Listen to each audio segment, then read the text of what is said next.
అనాథలను మాత్రమే చేర్పించుకుంటారా? సరే అండి, రేపు రమ్మంటారా అండి? ఏమే, అనాథలను మాత్రమే చేర్పించుకుంటారంట. అనాథలు చెప్పండి, వేరే ఊరికి ఫోన్ చేయండి. చేస్తా. హలో, కుమ్మరి వృద్ధాశ్రమా అండి? ఓ ముసలి ఆవిడను మీ ఆశ్రమంలో చేర్పించాలనుకుంటున్నాను. ఆమెకి ఎవరు లేరండి. రేపు రమ్మంటారా అండి? సరే అండి.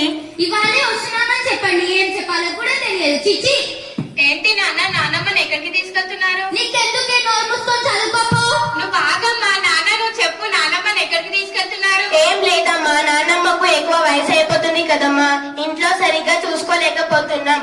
అందుకే ఆశ్రమంలో చేర్పించాలనుకుంటున్నాము. అందుకే ఫోన్ చేస్తున్నా. అయితే ఆ ఫోన్ నెంబర్ నాకు కూడా ఇవ్వు నాన్న.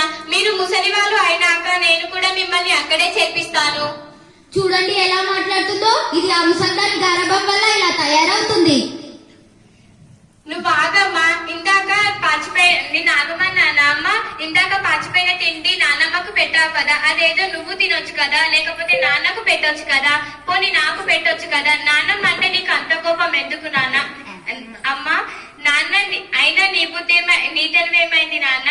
నాన్నమ్మ, నువ్వు నన్ను చిన్నప్పుడు ఎంత బాగా చూసుకున్నావు, నాన్నమ్మ కూడా నిన్ను అంతే బాగా చూసుకుంటుంది కదా.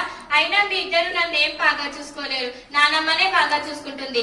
రోజు కథలు చెప్తుంది, పాట పాడుతుంది, రోజు నాతో ఆడుకుంటుంది. అదే మీరు వర్క్ ఉందని తప్పించుకుంటారు. నాన్నమ్మ వెళ్ళిపోతే నాతో ఎవ్వరు ఆడుకోరు. నాన్నమ్మ వెళ్ళిపోతే నన్ను కూడా నాన్నమ్మతో పాటు పంపించండి, అప్పుడు మీరు హ్యాపీగా ఉంటారు. తల్లి, అంతంత పెద్ద మాటలన్నీ మమ్మల్ని బాధ పెట్టకు తల్లి. మరి నాన్నమ్మ బాధపడదా అమ్మా? మా తప్పు తెలుసుకున్నాం తల్లి, మమ్మల్ని క్షమించు. నన్ను కాదు, నాన్నమ్మ దగ్గరికి వెళ్లి కాళ్ళ మీద పడి క్షమాపణ అడగండి. మమ్మల్ని క్షమించమ్మా. మమ్మల్ని క్షమించు అత్తయ్య. Very good. ఇక లేండి మా ముసలి బంగారు కొండ. Thank you.